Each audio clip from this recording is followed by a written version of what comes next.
नमस्कार, 8 पीएम में आपका स्वागत। मैं हूं आपके साथ अमिता मेहता। दशकों जम्मू कश्मीर की फिजा बदल गई है, गोलियों की आवाज कहीं थम सी गई है। जी हाँ, मैं वो बात इसलिए कह रही हूँ कि जो जम्मू कश्मीर की मुस्लिम छात्रा सैयद बतूल जहरा ने जो वीडियो अपना 52 सेकंड का वायरल किया है, उससे एक संदेश, एक सकारात्मक संदेश जम्मू कश्मीर में गया है। बैतूल ने 52 सेकंड के वीडियो में पहाड़ी भाषा में राम भजन को गाकर जम्मू कश्मीर की फिजा में एक नया संदेश दिया है।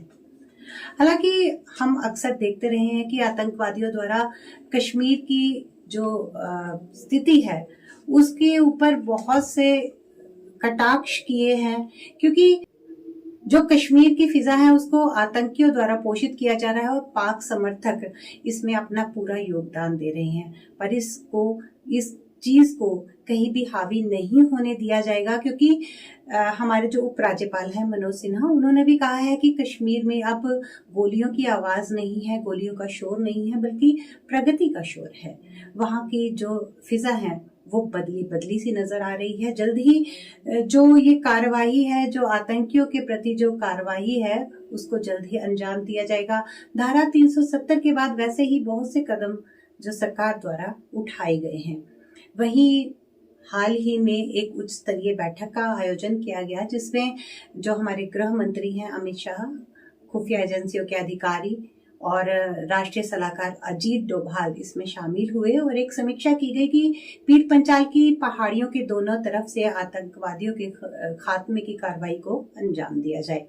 क्योंकि जो पीर पंचाल की दोनों तरफ की पहाड़ियां हैं, वहां पर आतंकियों के सफाई के लिए एक ऑपरेशन चलाया गया है, सर्व शक्ति जिसका नाम है, और जल्द ही वहां से आतंकियों का सफाया किया जाएगा। आपको बताते चले कि सन 2003 में भी ऑपरेशन सर्प विनाश के द्वारा आतंकियों का सफाया किया गया था और जल्द ही हम आशा करते हैं कि कश्मीर की फिजा बदलेगी और दोबारा से अमन शांति होगी।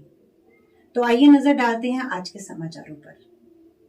पार्टी की गतिविधियों को तेजी देने के लिए डेमोक्रेटिक प्रोग्रेसिव आजाद पार्टी के चेयरमैन और पूर्व मुख्यमंत्री गुलाम नबी आजाद ने कहा कि फरवरी में जिला, ब्लॉक व तहसील स्तर पर कार्यक्रम किए जाएंगे। उन्होंने नेताओं से कहा कि वे अपने इलाकों में सक्रिय होकर कार्य करें। पूरे प्रदेश में जिला व ब्लॉक स्तर पर कार्यक्रम चलाए जाएं। हमारी कोशिश जन जन तक पहुंचने की होनी चाहिए। हमारा एजेंडा है कि प्रदेश के हर वर्ग व हर क्षेत्र के साथ इंसाफ हो। जम्मू कश्मीर के किश्तवाड़ जिले में आज सुबह एक बार फिर भूकंप से धरती कांपी। सुबह जब लोग और बच्चे दफ्तर और स्कूल के लिए निकल रहे थे तो उन्होंने भूकंप के झटके महसूस किए। राष्ट्रीय भूकंप विज्ञान केंद्र के अनुसार रिक्टर स्केल पर भूकंप की तीव्रता 3.6 आंकी गई। अभी तक मिली जानकारी के मुताबिक इस भूकंप से किसी भी प्रकार के जानमाल के हानि की कोई सूचना नहीं है। राष्ट्रीय भूकंप विज्ञान केंद्र ने अपने एक्स पोस्ट के जरिए बताया कि मंगलवार सवेरे 8:53 पर भूकंप आया। रामबन में जम्मू श्रीनगर राष्ट्रीय राजमार्ग पर टनल T5 में वेंटिलेशन व जेट फैन लगाने और MNB 19 में गर्डर लॉन्च करने को लेकर मंगलवार व बुधवार को देर रात 12 बजे से सुबह 6 बजे तक राजमार्ग को बंद रखा जाएगा। इस दौरान चनैनी नाशी टनल से रामबन तक वाहनों की आवाजाही पूरी तरह से बंद रहेगी। नेशनल हाईवे अथॉरिटी ने इसकी जानकारी रामबन प्रशासन को दी थी और रामबन प्रशासन की तरफ से इसका आदेश जारी किया गया है। आदेश के अनुसार 16 जनवरी को रात 12 बजे राजमार्ग को बंद किया जाएगा और फिर 17 जनवरी को सुबह 6 बजे तक राजमार्ग पर वाहनों की आवाजाही बंद रहेगी। जिला जम्मू के साथ लगते जिला सांबा में राष्ट्रीय राजमार्ग पर उपायुक्त कार्यालय के पास मंगलवार को एक सड़क हादसा हो गया। यहां एक निजी स्कूल बस अनियंत्रित होकर पलट गई, जिसमें 8 विद्यार्थियों और 3 शिक्षकों को हल्की चोटें आई हैं। हादसे के तुरंत बाद आसपास के लोग मौके पर पहुंचे। मौके से गुजर रहे सांबा जिला उपायुक्त अभिषेक शर्मा और SP बेनाम तोश भी वहां पहुंचे। तुरंत घायलों को उपचार के लिए जिला अस्पताल सांबा ले जाया गया, जहां पर सबकी हालत स्थिर बताई जा रही है। DC सांबा अभिषेक शर्मा ने बताया कि सभी को मामूली चोटें आई हैं। गनीमत रही कि हादसे में किसी को गंभीर चोटें नहीं आई। सभी छात्र डॉक्टरों की निगरानी में हैं। इसमें 8 स्कूल के बच्चे, 9th 10th और 11th क्लास के बच्चे और 3 स्कूल के टीचर्स जो है वो इंजर्ड हैं। माइनर इंजरीज़ हैं। अभी हमने डॉक्टर्स की टीम ने भी सभी को चेक किया है और बहुत माइनर इंजरीज़ है, फ्रैक्चर्स भी किसी को नहीं है और ये एक जो है वो बड़ा हादसा जो टल गया। काफ़ी बड़ा हादसा हो सकता था, जो कि फॉर्चुनेटली हम सभी बच्चे जो हैं दे आर गुड, सभी ठीक हैं। बाकी सिचुएशन अभी भी मॉनिटर में ही है, पेरेंट्स भी बच्चों के यहीं पे हैं, तो डॉक्टर्स की टीम देख रही है। बच्चों से भी मेरी बात हुई है, हम एसएसपी साहब की सभी की बात हुई है बच्चों से, they are all fit fine. Sir हादसे का कारण क्या बताओ? जो मौके पे ड्राइवर थे उनको भी इसकी एक इन्वेस्टिगेशन होगी और जो भी रीजंस होंगे उसका करेक्शन लिया जाएगा। अभी फिलहाल सारे बच्चे आउट ऑफ डेंजर? सभी बच्चे आउट ऑफ डेंजर हैं, माइनर इंजरीज हैं, इवन फ्रैक्चर्स भी किसी को अभी तक नहीं, सबका एक्सरे हो गया है और सभी फिर भी मॉनिटरिंग अभी भी डॉक्टर्स के द्वारा की जा रही है। एनक्रोचमेंट को लेकर एडीसी, जेएमसी और जम्मू कश्मीर पुलिस द्वारा संयुक्त अभियान चलाया गया।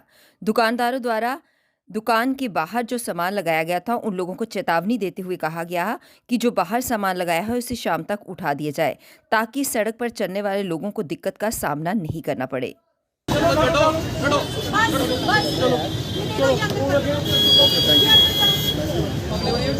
आप ये देख लीजिए, आप शाम तक ये अंदर हो जाना चाहिए सब। दूसरी बारी मिला तो सीधे फिर मैं तोली का फ्रिज उठा दूँ।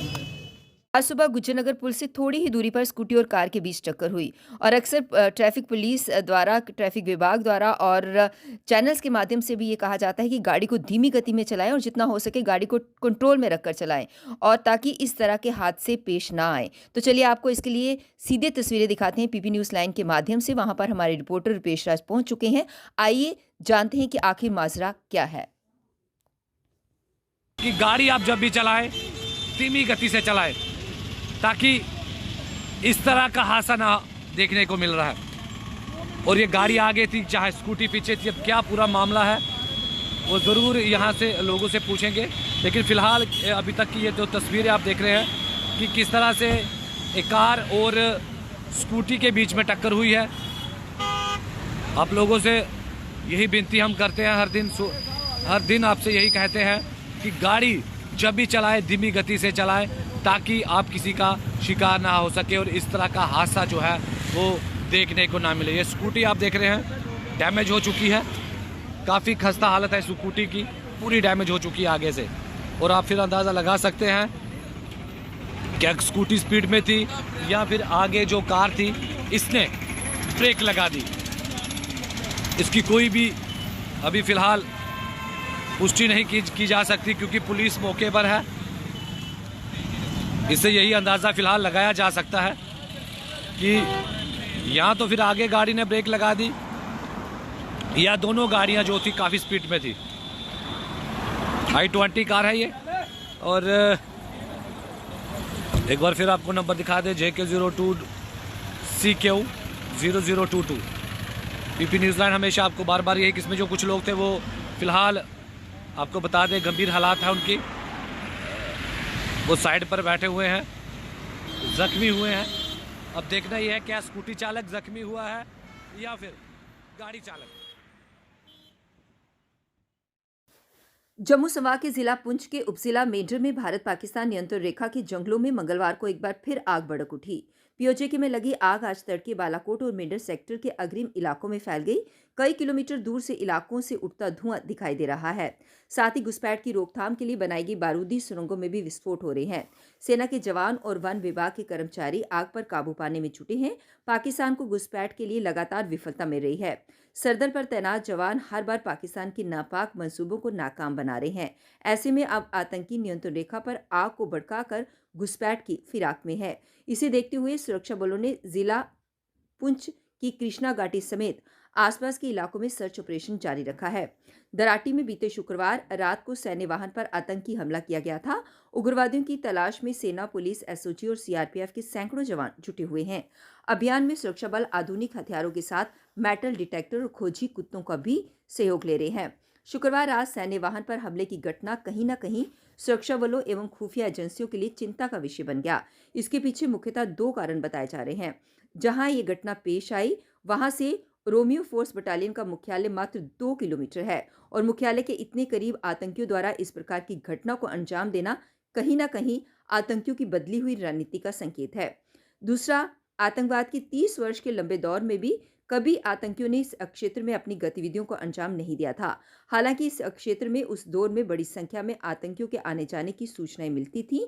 इसके साथ ही चिंता का विषय ये भी है कि इसी क्षेत्र में करीब 1.5 महीना पहले एक टाटा सुमो वाहन चालक ने बताया था कि 3 से 4 संदिग्ध उसके वाहन में जबरदस्ती सवार हो गए और मेंढर पहुंचने को कहा था, लेकिन बीच रास्ते में वह वाहन रोककर उतर गए थे। इसके बाद कई दिनों तक सुरक्षा बलों ने क्षेत्र में तलाशी अभियान चलाया था, लेकिन उनके हाथ कुछ नहीं लगा। बेशक स्वच्छता रैंकिंग 2 अंकों में ना आ रही हो, लेकिन हर घर से कचरा उठाने में जम्मू नगर निगम ने श्रीनगर नगर निगम को पीछे छोड़ दिया है।